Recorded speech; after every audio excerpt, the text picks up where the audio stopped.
என்னது school fees 86 லட்சமா? யோ உங்கள் உருட்டில் இதுனா தனி ரகமான உருட்டாக இருக்குது அப்படின்ற மாதிரி திடீர் போராளிகள் வந்து பார்த்தீங்களா ஆர்த்தி ரவியோடைய அம்மா எவ்வளோ ஃபீல் பண்ணுறாங்க. உங்களுக்கு புரிய மாட்டேங்குது. ஜெயம் ரவி அவர்கள் வந்து புரிஞ்சிக்க மாட்டார். அவர் வந்து கெனிஷா கூடயே இருக்கார் அப்படின்ற மாதிரி ஏகப்பட்ட விஷயங்கள் வந்து பார்த்தீங்க அப்படின்னா போட்டு உடைச்சிருக்காங்க. அது மட்டும் இல்லைங்க, ஜெயம் ரவியோடைய பையனையும் அதுக்கடுத்து நம்ம முதலமைச்சர் விஜய் அவருடைய பையனை ஒப்பிட்டு அவர் எவ்வளோ தங்கமானவர், நீங்கள் என்ன கிழிக்கிறீங்க அப்படின்ற மாதிரி கேள்வி. அதற்கு ஜெயம் ரவி அவர்கள், அதாவது ரவி மோகன் அவர்கள் போட்ட ஒரு அதிர்ச்சி பதிவு. அதற்கு கெனிஷா வந்து பார்த்தீங்கன்னா நான் இருக்கேன்ல அப்படின்ற மாதிரி அவங்களும் வந்து போட்ட பதிவு. இந்த மாதிரி சோஷியல் மீடியாவை ஒரு 2 நாளாக, அதாவது கடந்த 24 மணி நேரம், 2 நாள் இல்லை, கடந்த 24 மணி நேரமாக தீயாக இந்த இஷ்யூ வந்து பார்க்க விட்டுருக்கு அப்படிங்கிறது பார்க்க முடியும். சரியா? ஸோ ஜீவனாம்சமாக 40 லட்சம் ரூபா ஒரு மாதத்துக்கு எவ்வளோ பெரிய தொகை அப்படிங்கிறது உங்களுக்கே தெரியும். எதுக்குடா அப்படின்னு சொல்லி கேட்டால், இவங்க வந்து பார்த்தீங்கன்னா இல்லை 3 லட்சம் கொடுத்தா போதும்னு சொல்லி கோர்ட்டு தீர்ப்பு வந்துருச்சுன்னு சொன்னோடனே இவங்களுக்கு வந்து என்ன அதை மட்டும் போட்டு பிஆர் பண்ணிகிட்ருக்கீங்க, நாங்கள் கேட்டது 40 லட்சம் கொடுக்குறேன்னு தான் வந்திருக்கு. 3 லட்சம் வந்து பார்த்தீங்கன்னா இந்த மாதிரி ஆர்த்திக்கு 1 லட்சம், அந்த பையனுக்கு மொத்த பையன், இன்னொரு பையனுக்கு 1 லட்சம் 5, அது போக ஸ்கூல் ஃபீஸ் கட்டணும். அதுவும் வந்து கொஞ்சம் கொஞ்சமாக சேர்த்து மொத்தமாக எங்களுக்கு ஜட்ஜ்மெண்ட் வந்து பார்த்திங்கன்னா 40 லட்சம் தான் மாதத்துக்கு வருது. அதை வந்து 3 லட்சம்னு சொல்லி தப்பிக்க பார்க்குறாங்க அப்படின்னு சொல்லிட்டு நம்ம ரவிமோகனை கெனிஷாவோட இது பண்ணி, எங்களுக்கு காசே முக்கியம் கிடையாது, நாங்களாம் மயிலாப்பூரில் எவ்வளோ பெரிய வீடு கட்டியிருக்கோம் தெரியுமா, பங்களா வீடு, அதில் அவ்வளோ ஷூட்டிங் நடந்துருக்கு, இது நடந்துருக்கு, நாங்கள் காசுக்காக கேட்குறோம், அதெல்லாம் இல்லவே இல்லையே. புரியவே இல்லைங்க எனக்கு. காசுக்காக இல்லை அப்படின்னா அப்புறம் எதுக்கு இப்போ வந்து 40 லட்சம் வேணும் 3 லட்சம் வேணும்னு இருக்கீங்க?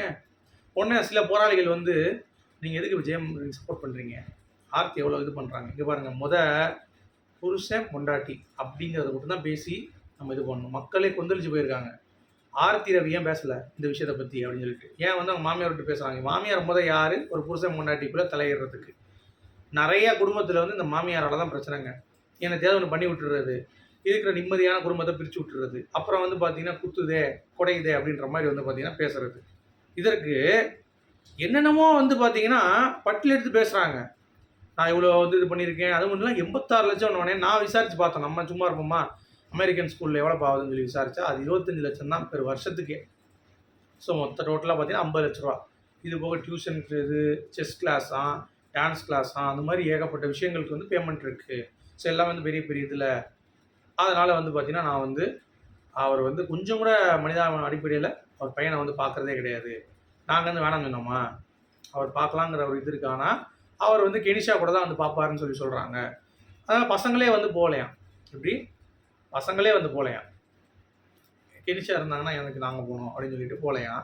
அதுக்கான அம்மா சொல்கிறாங்க இந்த மாதிரி இப்படி இருக்குது அப்படின்னு சொன்னோடனே கீழே எல்லாம் போட்டு ரவிக்கு அவ்வளோ சப்போர்ட்டு கீழே.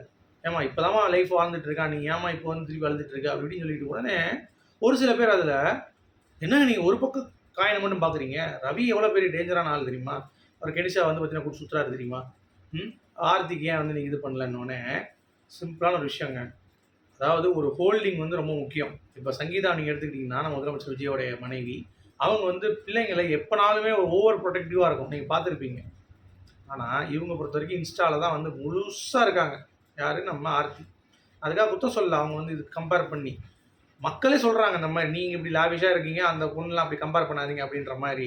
இன்னொன்று என்னென்னா அது ஹைலைட்டே வந்து இந்த அம்மா வந்து நான் வந்து என் பையனுக்கு வந்து ஒரு பாஸ்போர்ட் சேஞ்ச் வந்து இருந்துச்சு, அதுக்கு வந்து இவரை கூப்பிட்டுருந்தேன், அதுக்கு எதுக்கு அவ்வளோ செலவு பண்ணுறீங்க, நான் வந்து வரமாட்டேன், எதுக்கு இது பண்ணுறீங்கன்னு சொல்லி கேட்டேன். ஆனால் முதலமைச்சர் விஜய் அவர்கள் அவர் பையன் வந்து ஆசைப்பட்டான்னு சொல்லி அவங்க தாத்தா வந்து செஞ்சார். இப்போ என்ன சொல்ல வரீங்க புரியல எனக்கு.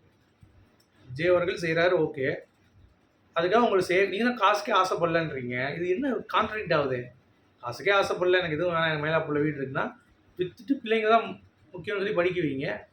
எங்களுக்கு ஜெயமணிட்டு 1 ரூபா வேணாம் அப்படின்னா 40 லட்ச ரூபா கேட்டு இப்போ தான்மா சொல்கிறீங்க 40 லேக்ஸ் எங்களுக்கு வந்து இருக்குது, எங்களுக்கு வேணும், கரெக்டாக நாங்கள் வாங்கிடுவோம், அதெல்லாம் அவரை கொடுத்து தான் ஆகணும் அப்படின்றீங்க. ஒரு பக்கம் வந்து பார்த்தீங்கன்னா எங்களுக்கு காசு வேணாம், எங்களுக்கு வீடு இருக்குன்றீங்க. யாரா அவங்க கோமாளி அப்படின்ற மாதிரி தான் இருக்குது. எனக்கு என்னென்னா இந்த அம்மா எதுக்கு இப்போ வந்து உட்காந்துட்டு இருக்கு அப்படிங்கிறது ஒரு பக்கம். இன்னொரு பக்கம் இந்த மூதேவி சும்மா இருக்குமா அப்படின்னு சொல்கிற மாதிரி நம்ம கெனிஷா சும்மா இருக்கலாம்ல. இவர் உடனே ஒரு போஸ்ட்டை போடுறாரு, யார்? ஜெயம் ரவி. என்னன்னா ரவி மோகனா ஜெயம் ரவி தான் நல்லா இருக்கு பேசுறது. டக்குன்னு வந்து பார்த்தீங்கன்னா நான் வந்து என்னோட படம் இப்போ வந்து பார்த்தாங்க நெறைய பேரு. பார்த்துட்டு நல்லா இருக்குன்னு சொல்றாங்க. அதில பாட்டு நல்லா இருக்குன்னு வந்திருக்கு. ஸோ எனக்கு வந்து காட் வந்து வின்னிங் குடுக்குறாரு. அப்படின்னு சொல்லிட்டு ஒரு குத்தாட்டம் போட்டு ஒரு டான்ஸ போட்டுறாரு. அவங்க அப்பா, அம்மா கூட வந்து படம் பார்த்த மாரி. அவங்களுக்கு போட்டு காட்டுன மாரி வந்து போட்டாரு.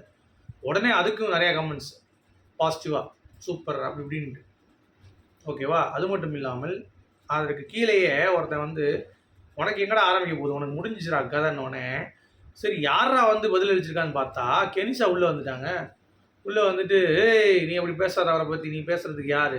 அப்படின்னு சொல்லிட்டு, கண்ட கண்ட கருமத்தெல்லாம் வந்து பார்த்தீங்கன்னா, நம்ம வந்து சப்போர்ட் பண்ற மாரி ஆயிப்போச்சு அப்படின்ற மாரி உள்ள வந்துட்டு, அந்த அம்மா வந்து உரிமை கொண்டாடுறதுக்கு வராங்க. அதெல்லாம் நீ வந்து வரமாட்ட. அவர் எப்படி இருப்பாரு நல்ல மனசுக்காரர் அப்படின்ற மாரி சொல்லிட்டு, அடுத்து ஒரு கமெண்ட் வருது.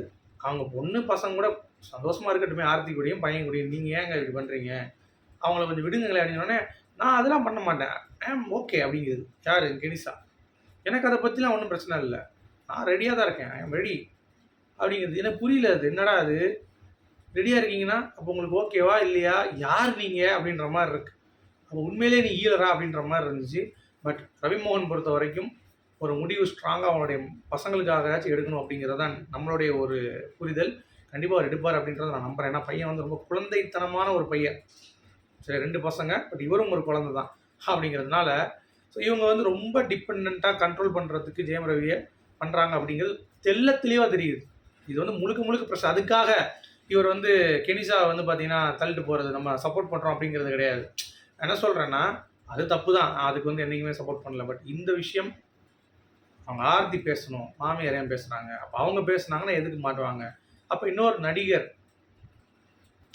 அவர் வந்து பேசிருவாரா? இப்ப ஆர்த்தி வந்து பார்த்தீங்கன்னா, சினிமா செலிபிரிட்டீஸ் கூடலாம் வந்து ரொம்ப க்ளோஸா இருக்காங்க அப்படின்னு சொல்லிட்டு, ஜெயம் ரவி அவர்களே வந்து கோர்ட்ல சொல்லியிருக்கிறதா ஒரு தகவல் வந்திருக்கு. ஸோ மேபி அத வச்சு இவங்க லாக் பண்ணிருவாங்களா?